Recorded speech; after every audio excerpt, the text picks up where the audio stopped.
जहा डाल डाल पर सोने की चिडिया करती बसेरा. बऱ्याच चिमण्या उडून गेल्यात आपल्या स्वित्झर्लंडला. येतील हळूहळू, परत येतील. आता वेळ झालेली आहे.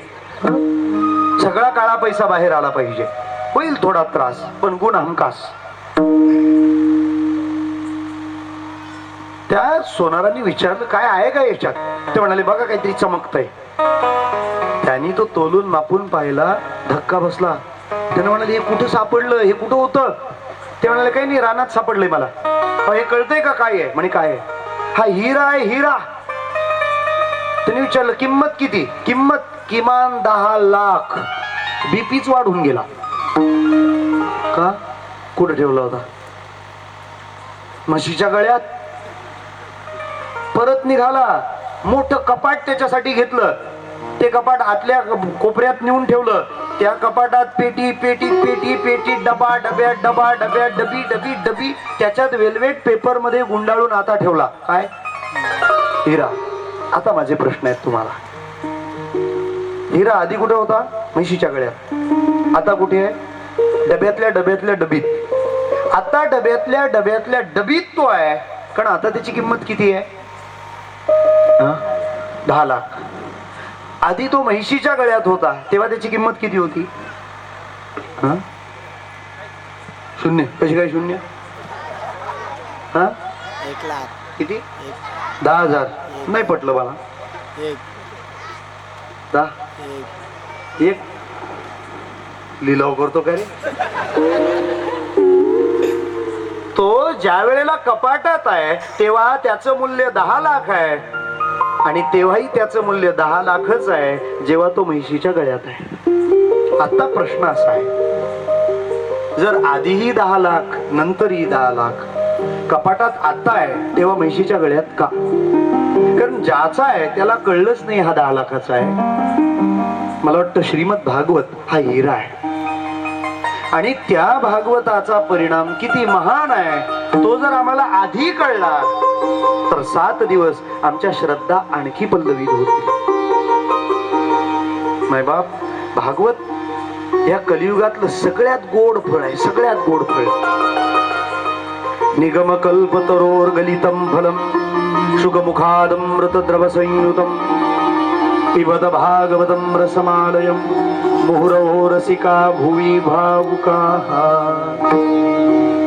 हे फळ मिळालं, प्राप्त झालं, सोडू नका. त्याचं महिमान आम्हाला आधी कळलं पाहिजे. आधी महिमा कळला पाहिजे. महिमा न जाणता प्राप्त झालेला अर्जुन काय, कृष्ण, अर्जुन काय उद्गार काढतोय जेव्हा कळला की कृष्ण काय आहे.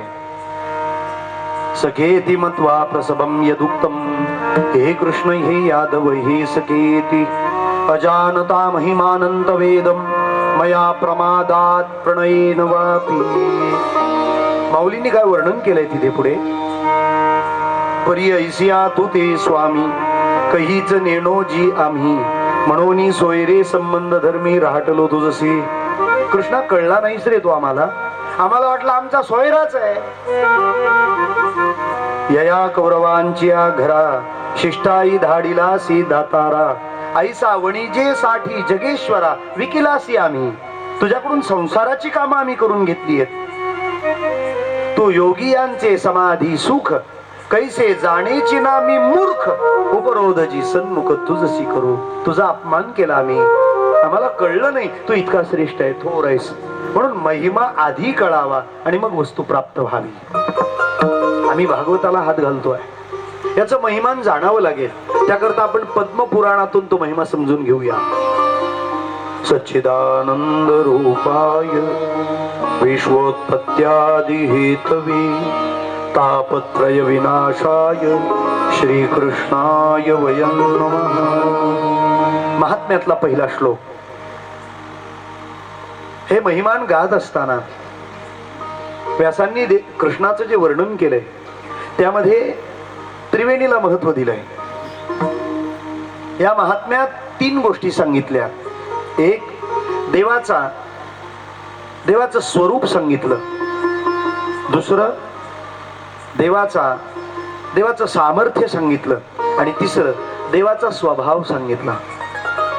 एखाद्या व्यक्तीला तुम्ही ओळखता म्हणजे त्या ओळखीत काय काय अंतर्भूत आहेत, तर 3 गोष्टी असल्या पाहिजेत. तो दिसतो कसा, म्हणजे स्वरूप. त्याचं कुठं कुठं वजन चालतं, म्हणजे सामर्थ्य. आणि तो आमच्याशी कसा वागतो, म्हणजे स्वभाव. या 3 गोष्टी नक्की झाल्या की त्याची ती पूर्ण ओळख असते. पहिल्यांदा सांगितलंय ते स्वरूप. व्यास महाराज म्हणतात सच्चिदानंद रूपाय. तो परमात्मा कसा आहे, तो सत्य आहे. तो सत्य आहे नाही, तोच सत्य आहे. तोच सत्य आहे. हे बघा, ज्ञानाने जाणलं तर उरतो तो भगवंत, आणि भक्तीने भजलं तर भरतो तो पण भगवंतच.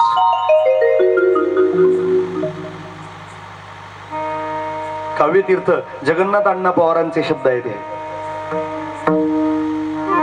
महाराष्ट्रावर दुर्दैव फारच प्रसन्न आहे, त्यामुळे एक वैभव ते आपलं बंद आहे. दुर्दैवाने कंठावरोधामुळे अण्णा बोलू शकत नाही. ते म्हणतात की ज्ञानी माणूस जर जाणू लागला तर देव उरतो, आणि भक्तीने भजला तर देव भरतो. या सगळ्या पलीकडे काय, या सगळ्यानंतर काय? हा देह पडला, ही जमीन, ही माती, याच्या पलीकडे काय, याच्या पलीकडे काय, त्याच्या पलीकडे काय? उरतो तो भगवंत. तुकाराम महाराजांचं प्रमाण आहे, देह नव्हे मी हे सरे, आणि मग उरला उरे विठ्ठल. जाणल्यावर उरतो तो विठ्ठल, जाणल्यावर उरतो तो विठ्ठल, आणि भक्तीने भजल्यावर भरतो तो पण विठ्ठल.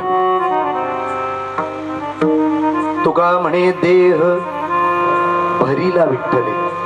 ज्ञानामध्ये देव उरत असतो आणि भक्तीमध्ये देव भरत असतो.